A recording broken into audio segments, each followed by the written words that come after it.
तुम्हें पाने के लिए अगर मुझे अंगारों पर भी चलना पड़ा, उस इम्तिहान से भी गुजर जाऊंगा। Here you go. वैसे तुम कजिन्स काफी क्लोज नहीं हो? मैंने इन तीनों को अपने बच्चों की तरह पाला है। मैंने इनमें कोई फर्क नहीं रखा। फर्क रखना चाहिए था ना अंकल, वैसे भी अभी बच्चे नहीं रहे और आबिस तो गैर है।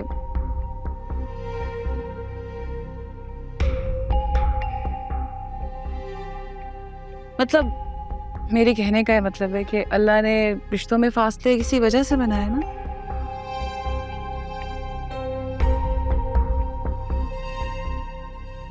मैं किचन देखता हूँ।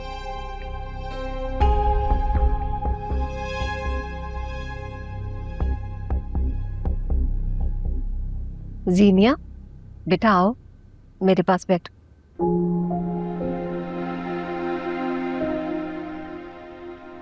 आज इस वक्त मुझे मेरा फहद बहुत याद आ रहा है। किस मजबूरी से सारी खुशियां छोड़कर चला गया। दुआ है कि अल्लाह तुम दोनों को सलामत रखे। आमीन।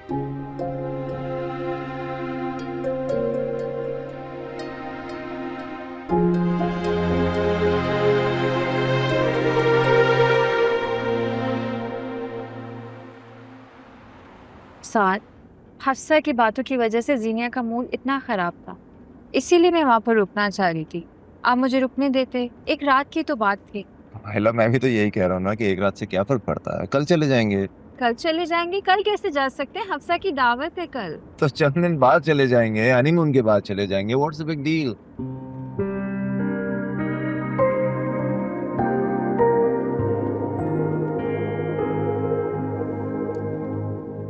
तुम्हें पता है अला आई थी और बता रही थी कि वो लोग हनीमून पर जा रहे हैं। अच्छा, अब तुम उनके हनीमून से भी जेलस हो रही हो? कैसी बातें कर रहे हो यार, अब अपनी बहन से जेलस होंगी मैं? मुझे तो बस ये दुख हो रहा है कि मैं तुम्हारे साथ नहीं हूँ, इसीलिए लोग बातें सुना रहे हैं। तो क्यों सुनती हो तुम किसी की बातें? हम तो साथ हैं, एक दूसरे को सुन सकते हैं, देख सकते हैं। महसूस तो नहीं कर सकते ना। मैं बाद में बात करती हूँ तुमसे। लेकिन जीनिया,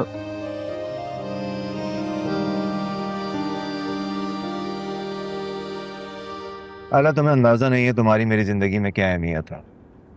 तुम मेरे लिए सबसे अलग हो, सबसे मुनफरद और सबसे ज्यादा स्पेशल। पता है, आपकी बातें सुनकर दिल को बहुत खुशी होती है और डर भी लगता है। रिश्तों में इतना पॉजिटिव नहीं होना चाहिए।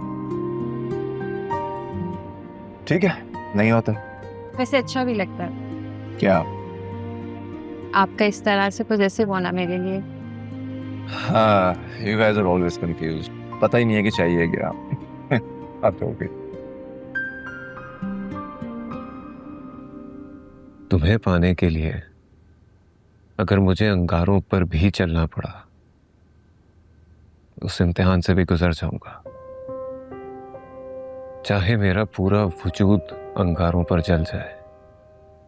ऐसे भी तुम्हारी मोहब्बत में जल ही तो रहा हूं। इस वक्त तुम्हारी जुदाई में सुलग रहा हूं। पता है जीनिया, तुम नाराज होती हो ना मुझसे,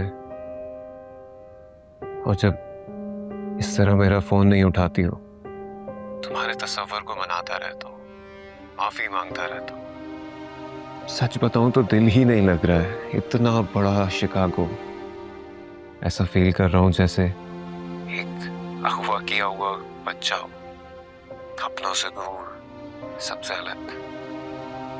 खैर, कल एक इम्पोर्टेंट मीटिंग है, होपफुली लास्ट होगी। उसे रैप अप करके जल्द वापस आऊंगा तुम्हारे पास, तुम्हारे साथ हूंगा फिर। I love you.